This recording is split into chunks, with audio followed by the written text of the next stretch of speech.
안녕하십니까. KBS 9시 뉴스 시작합니다. 청소노동자의 안전 실태를 점검하는 연속 보도입니다. 지난달 양산의 환경미 화원 사망 사고 이후 KBS가 다른 자치단체의 작업 현장을 확인해봤더니 불법 발판 작업이 여전히 이루어지고 있는 것으로 드러났습니다. 심지어 안전사고를 막겠다며 정부가 도입한 한국형 청소차에도 불법 발판이 쓰이고 있었습니다. 보도에 박기원 기자입니다. 이른 새벽 청소차가 주택가를 누비고 환경미화원들이 집집마다 내놓은 종량제 봉투를 차에 싣습니다. 그런데 골목을 이동할 땐 청소차에 달린 발판에 올라섭니다. 청소차가 속도를 높이는 큰 도로에 접어들어서도 조수석 대신 발판에 서서 이동합니다. 인근 다른 청소차에도 발판이 달렸고 안전모를 안 쓴 채 발판에 올라선 노동자도 있습니다. 양산 사망사고 이후에도 다른 자치단체에선 불법 작업이 계속되고 있는 겁니다. 저희들이 8시간 근무를 하는 게서 업무 강도가 높기 때문에 발판을 탑승하지 않으면은 도보로서 8시간을 근무할 수가 없습니다. 심지어 환경부가 대안으로 개발한 한국형 청소차에도 불법 발판이 설치된 장면이 포착됐습니다. 한국형 청소차는 발판에 서서 작업하지 않도록 운전석 뒤 낮은 탑승 공간을 만든 것이 특징입니다. 경남에선 40여 대가 보급됐는데 문제는 작업 속도가 더디다는 겁니다. 수십 미터 간격으로 놓인 쓰레기를 수거하기 위해선 승차실을 수백 번 오르내려야 하는데 이럴 경우 정해진 작업량을 다 못 채우는 경우가 대부분입니다. 수거 시간을 넘겨도 추가 수당은 없습니다. 노동자들이 사고 위험을 무릅쓰고 불법 발판에 올라서는 가장 큰 이유입니다. 지금 용역을 할 때 차에다가 GPS 달아가지고 차량 거리만 재고 있습니다. 실질적으로 근로자가 8시간 걷는 부분에 대해서는 아무런 용역이 이루어지지 않고 있습니다. 최근 3년 동안 일하다 사고로 목숨을 잃은 청소 노동자는 93명. 현실이 반영되지 않은 설익은 안전대책에 도로 위 청소 노동자들의 위태로운 수거 작업은 계속되고 있습니다. KBS 뉴스 박기원입니다. 민주노총 경남본부가 지난달 양산시 위탁업체 소속 청소노동자가 차량 발판에서 추락해 숨진 사고와 관련해 양산시장을 중대재해처벌법 위반 혐의로 고발했습니다. 이들은 양산시가 재해 예방 기준을 마련하고 점검할 의무가 있지만 이를 이행하지 않아 사망사고가 났다며 고용노동부의 철저한 조사를 촉구했습니다. 3.15 의거와 부마 민주항쟁 등의 역사를 품고 있는 창원에 내년 1월 민주주의 전당이 들어섭니다. 개관을 넉 달여 앞두고 창원 민주주의 전당의 구성과 운영 방안을 모색하는 시민 공청회도 열렸습니다. 보도에 손원혁 기자입니다. 공정률 85%인 창원 민주주의 전당 내년 1월 개관 예정입니다. 3.15 의거와 부마 민주항쟁 등 독재 정권에 맞선 대한민국 민주화의 여정에서 창원의 역사를 담아낼 공간입니다. 민주주의 가치를 일상에 불어넣을 쉼터이자 문화, 교육, 복합 공간으로 조성됩니다.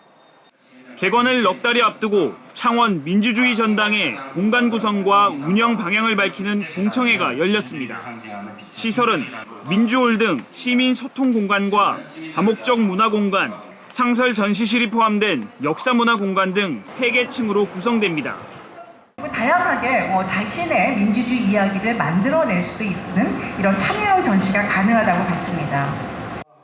운영이 안정될 때까지는 창원시 직영체계가 될 전망입니다.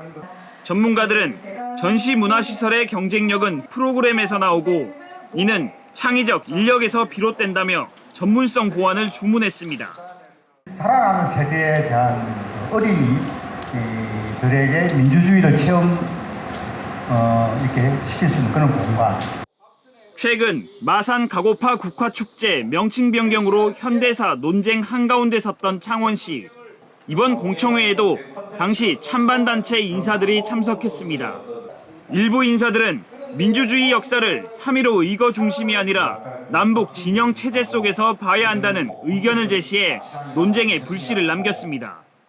운영위원회 등 이런 모양새를 가지고 같이 운영과 이런 것에서 같이 참여할 수 있도록 만드는 이 과정들이 무엇보다도 더 중요하겠다. 그러지 않고 잘못되면 은한 일반의 방향으로.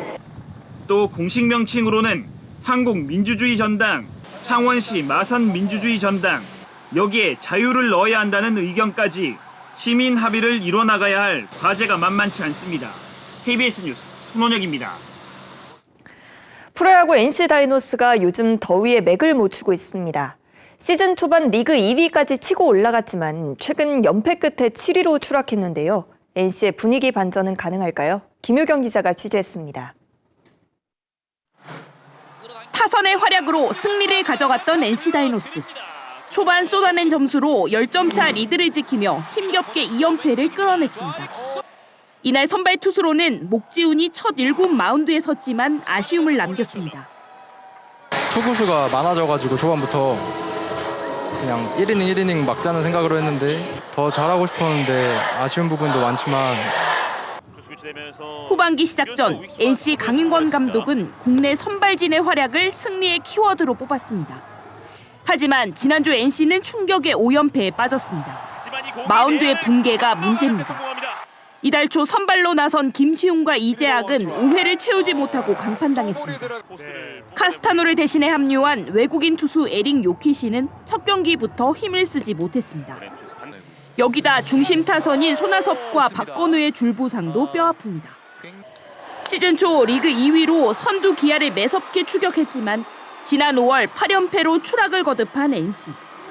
2할 때까지 떨어진 승률을 6월에는 4할 오픈, 7월에는 5할 오픈까지 올려 치열한 중위권 다툼에 끼었습니다.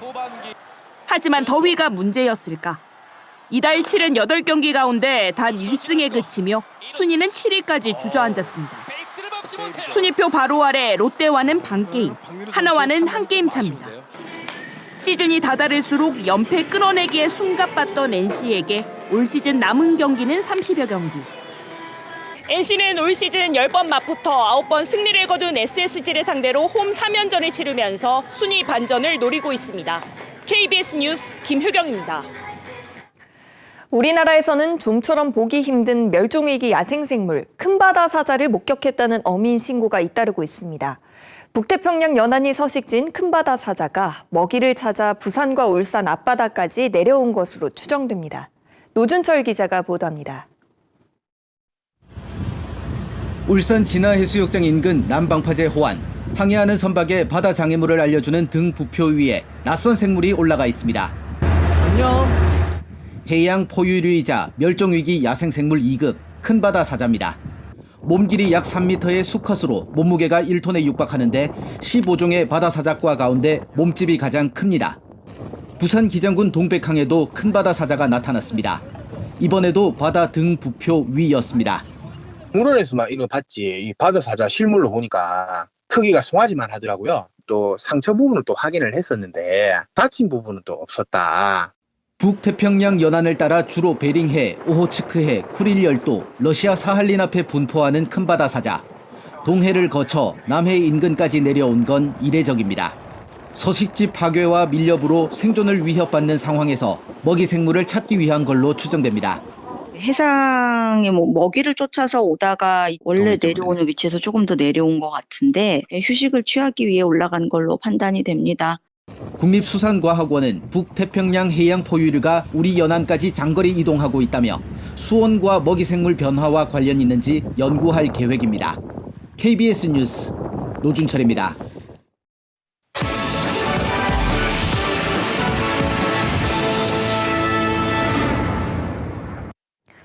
지리산 천왕봉 인근 바위에서 독립을 염원하는 의병의 바위 글씨가 발견됐습니다. 국립공원공단 연구진은 지난 4월부터 2달 동안 조사한 결과 자연석 바위 위에 폭 4.2m, 높이 1.9m 크기로 392자가 새겨진 것을 확인했다고 밝혔습니다. 바위 글씨는 구한말, 문인 무키가 지어 1924년 새겨진 것으로 추정됩니다. 공단 측은 전국 국립공원에서 근대 이전 바위 글씨 중 가장 높은 곳에 있고 글자 수도 가장 많다고 설명했습니다. 8.15 광복절 특사에 복권되는 김경수 전 경남지사가 우리 사회를 위해 보탬이 될 수 있는 역할이 무엇인지 고민하겠다고 밝혔습니다. 김 전 지사는 오늘 자신의 페이스북에 많은 분들께 심려를 끼쳐드려 다시 한번 진심으로 송구하다며 걸어온 길을 돌아보고 더 성찰하는 시간을 보내겠다고 말했습니다. 강도형 해양수산부 장관이 오늘 통영시 해상 가두리 양식장 등을 방문해 적조 대응 상황을 점검했습니다. 강 장관은 통영시 적조방제 장비 보관센터를 찾아 황토 살포기의 준비 상황 등을 확인하고 관계자들을 격려했습니다. 경남에는 지난 9일 남해 앞바다부터 거제 중부 앞바다까지 적조 예비특보가 발표된 상태입니다. 지난 6월 경남도의회 후반기 의장단 선거를 앞두고 금품을 살포한 혐의로 전현직 지방의원 2명을 경남선거관리위원회가 경찰에 고발했습니다. 의장단 선거에 출마한 현직 의원은 도의원 15명에게 150만 원어치 물품을 제공하고 전직 의원은 해당 물품 구입비를 지출한 혐의를 받고 있습니다. 앞서 더불어민주당 경남도당은 지난달 도의회 후반기 의장단 후보로 나선 도의원 2명을 뇌물 혐의로 고발했습니다. 경남경찰청 사이버범죄수사대가 유튜버인 남편에게 밀양 성폭력 사건 가해자들의 개인정보를 넘긴 혐의로 30대 여성 공무원을 구속했습니다. 충북 한 자치단체 공무원이 이 여성은 공무원 신분을 이용해 불법 조회한 수십 명의 개인정보를 유튜버인 남편에게 제공한 혐의를 받습니다. 창녕경찰서가 유튜브 방송에서 무허가 도검을 휘두른 혐의로 40대 남성을 붙잡아 조사하고 있습니다. 이 남성은 지난 8일 자신의 유튜브 방송 채널에서 술을 마신 채 도검을 휘둘렀고 이를 본 이용자가 경찰에 신고하면서 집에서 무허가 도검 2정이 발견됐습니다. 지금까지 경남 소식이었습니다.